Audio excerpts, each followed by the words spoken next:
Bonjour à toutes et à tous. Quel plaisir de vous retrouver en ce début d'automne. Savez-vous où nous sommes? Eh oui, ici, à Paris, pour tenir notre promesse, celle de vous accompagner. Bonjour à toutes et à tous, nous sommes très heureuses de vous retrouver. Et nous avons une grande nouvelle à vous annoncer. Nous ne sommes plus 2, nous sommes 3. Désormais, nous serons 3 collègues à travailler avec vous et la méthode C'est cool. Je passe donc la parole au nouveau membre de notre équipe, Sandra Costa. Et non, ce n'est pas la sœur de Paula. Bonjour, je m'appelle Sandra Costa et je suis très heureuse d'intégrer l'équipe C'est cool. Et comme l'a dit Lydia, nous vous préparons beaucoup de surprises et de nouveautés pour la prochaine méthode C'est cool. Nous sommes ici aujourd'hui pour partager avec vous des idées comment travailler l'oral en classe. Qu'est-ce que c'est l'oral? L'oral, c'est avant tout parler, mais aussi écouter, répondre, questionner, argumenter ou encore verbaliser, exprimer, répéter ou interpréter. Bref, l'oral, c'est communiquer. L'oral est fondamental pour communiquer. Donc, l'oral en classe de FLE doit être développé et valorisé en tant que pratique et moyen de communication utile dans le contexte scolaire et extrascolaire. Alain Bentolila va même jusqu'à dire que l'image d'un individu se fait plus encore sur la maîtrise de l'oral que sur la maîtrise de l'écrit. Bruno Moret explique que de la même façon qu'il ne suffit pas de créer une BD pour que les élèves lisent, l'instauration d'un lieu d'échange ne dispense pas d'une pédagogie de la communication orale.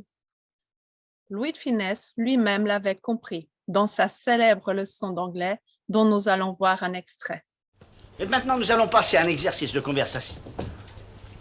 De conversation courante.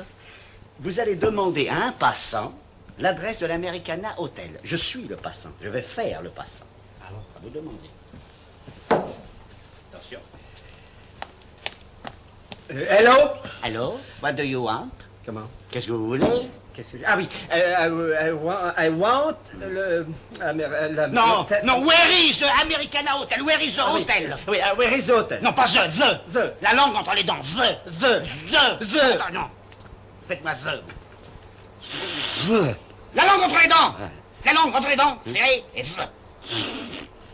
The. Non, chef, the. Ça, c'est très bien. Voilà qui est bien. C'est du chuchotage. Sortez. Et vous me copiez. De cette vidéo, nous devons retenir l'importance du contexte de communication, le besoin de donner des consignes bien précises, ainsi que le besoin de définir des tâches et des rôles, et enfin, le besoin de tenir compte des facteurs qui déterminent la qualité de la performance, comme par exemple la phonétique. Nous aussi, comme Louis de Funès, nous sentons des difficultés au quotidien à travailler l'oral en salle de classe avec nos élèves par manque de temps. Parfois, nous voulons travailler l'oral, mais nous ne savons pas comment le faire. Et parfois, par peur de mettre en échec nos élèves à cause de leur timidité. Et enfin, nous avons du mal à évaluer. Nous sentons un malaise qui est commun à tous les professeurs de FLE. Face à tous les doutes et aux difficultés dont Paola nous a parlé, 2 outils de référence nous orientent lors de la préparation d'activités de l'oral.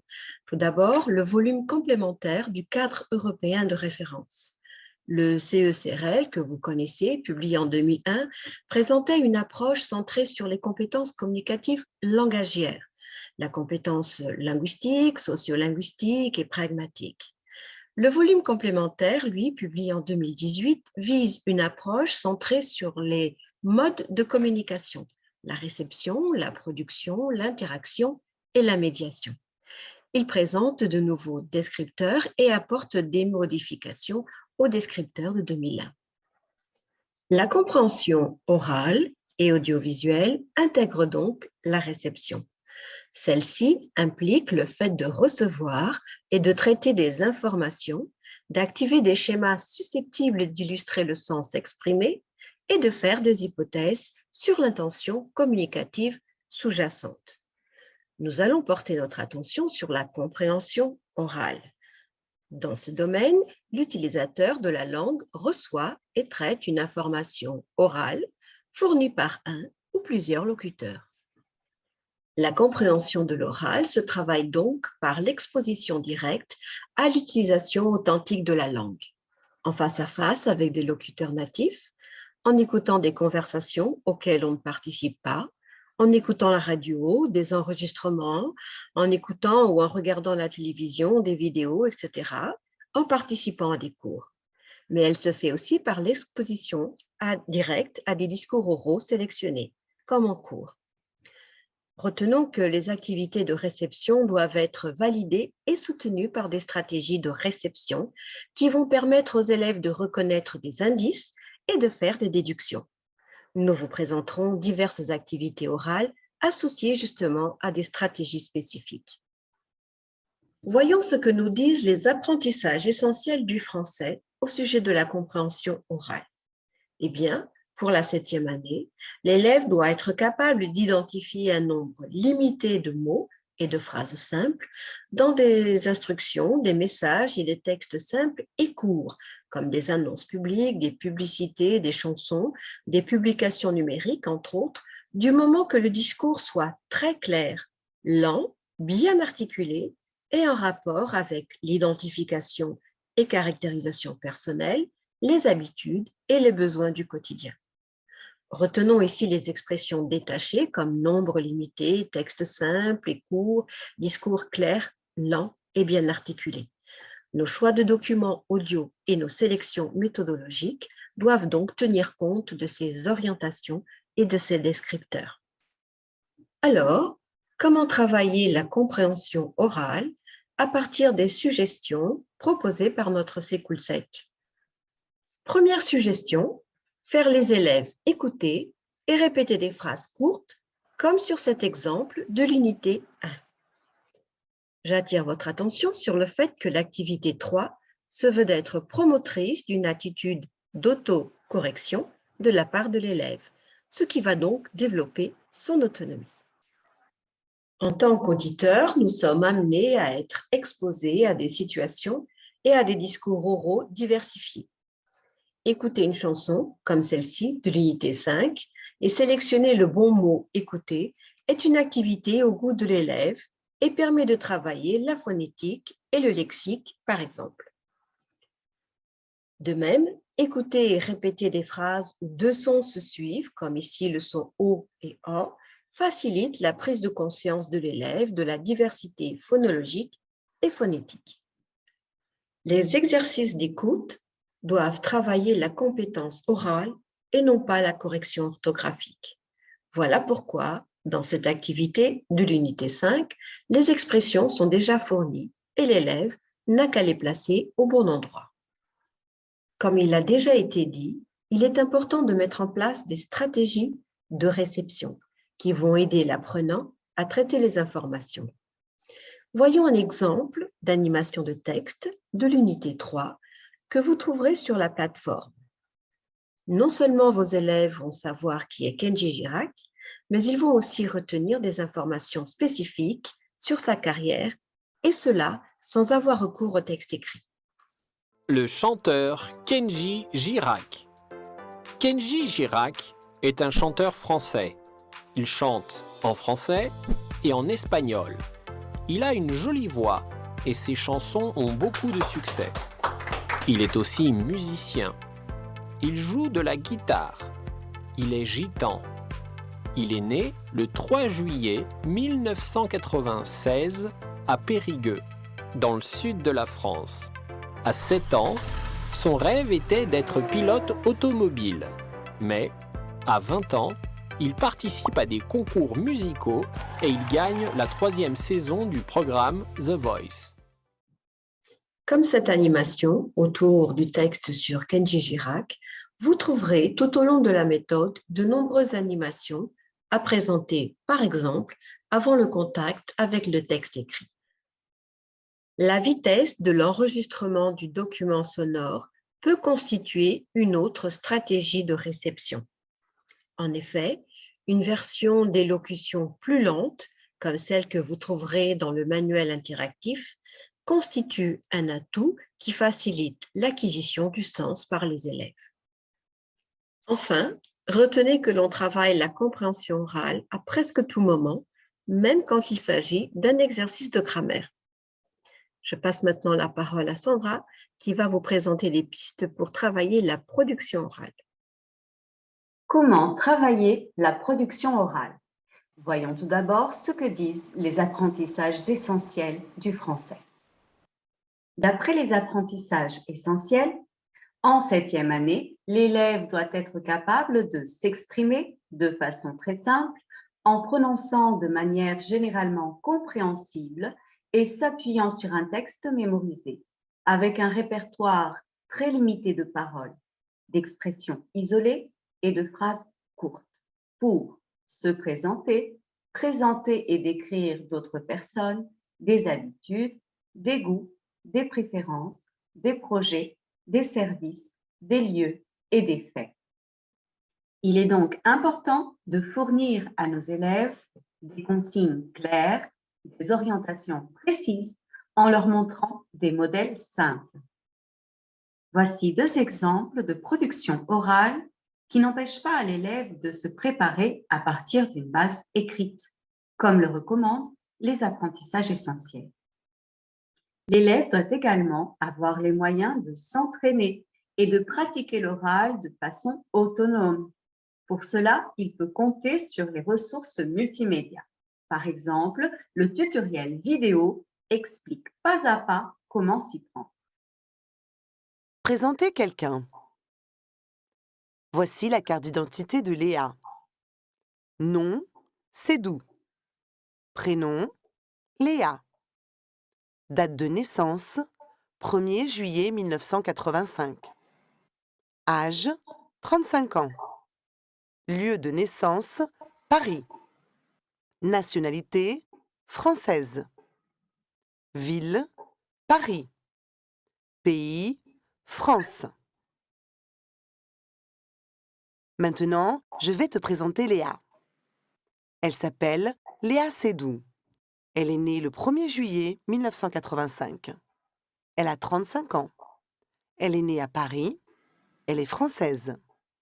Elle habite à Paris, en France. Voici comment faire la présentation de quelqu'un. Il faut dire le prénom et le nom. Par exemple, Léa Sédou. Indiquer la date de naissance. Par exemple, elle est née le 1er juillet 1985. Dire l'âge de la personne. Par exemple, elle a 35 ans. Indiquer le lieu de naissance. Par exemple, elle est née à Paris. Indiquer la nationalité. Par exemple, elle est française. Indiquer la ville et le pays où habite la personne que tu présentes. Par exemple, elle habite à Paris, en France. L'enregistreur, lui, permet à l'élève de s'autocorriger et d'améliorer ainsi son niveau à l'oral. Une autre stratégie très appréciée de nos élèves est la chanson. On oublie souvent que chanter est une activité de production orale. En chantant, l'élève développe la production et travaille la prononciation. Les chansons de la méthode Sécoul permettent à l'élève de réutiliser le vocabulaire et les structures grammaticales de chaque unité. Et comme la prononciation a une place fondamentale en classe de FLE, on propose des exercices diversifiés, que ce soit pour travailler les liaisons, la phonétique ou des expressions. Voyons désormais comment travailler l'interaction orale. Selon les apprentissages essentiels, l'élève doit être capable d'interagir dans des situations du quotidien avec une préparation préalable, s'appuyant sur le discours de l'interlocuteur, avec une prononciation généralement compréhensible et un répertoire très limité, des expressions, des phrases simples et des structures grammaticales très élémentaires pour établir des contacts sociaux, salutations, excuses et remerciements. Demander ou donner des informations, coordonnées personnelles, habitudes, goûts, préférences, lieux, services, faits et projets. Alors, comment préparer nos élèves et les mener à une interaction orale? En leur fournissant, par exemple, des canevas situationnels. Voici 2 exemples. Ici encore, les ressources multimédia vont nous aider à promouvoir l'autonomie de l'élève et à le mettre en action. Voici l'exemple de la vidéo, une ressource dans laquelle un avatar pose des questions à l'élève avec un temps donné pour y répondre. Regardons l'exemple. Salut, comment est ta famille? Tu as des frères et des sœurs?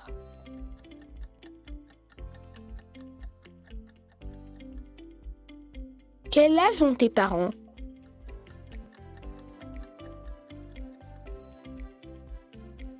Quel est le métier de ton père et de ta mère?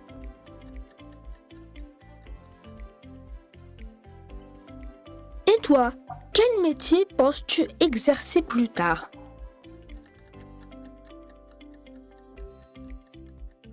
C'est un métier très intéressant. Au revoir.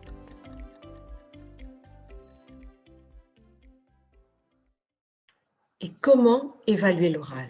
Voilà la question que nous devons nous poser. En effet, même si nous avons des critères bien définis pour évaluer l'écrit, l'évaluation de l'oral reste parfois un peu floue. Commençons par l'évaluation de la compréhension orale.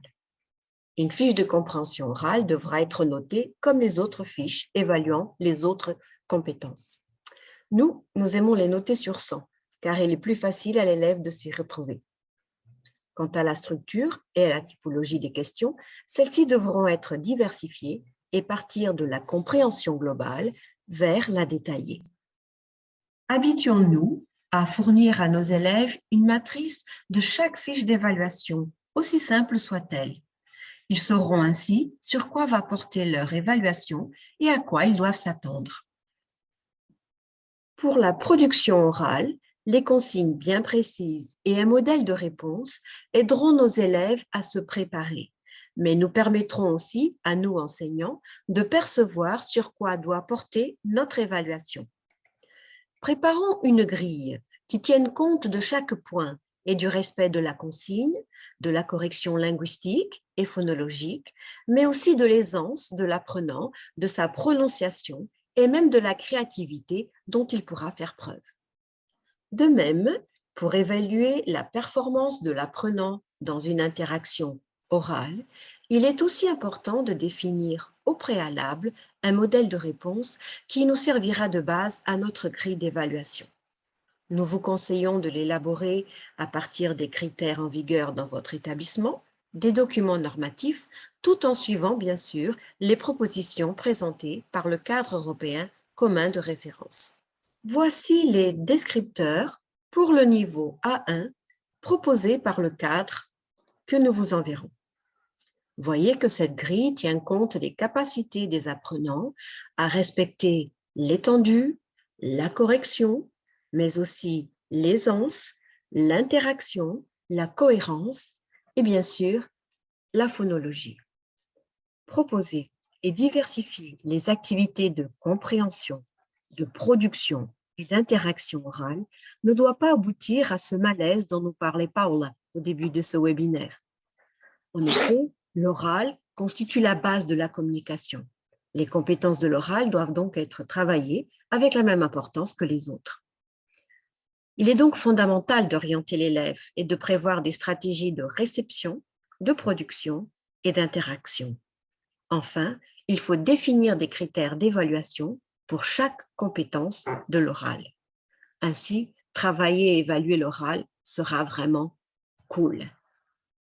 Merci d'être resté avec nous. Au plaisir de vous être utile.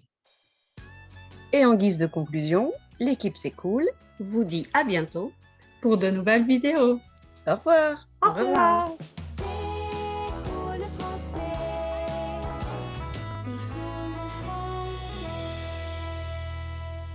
C'est comme le français.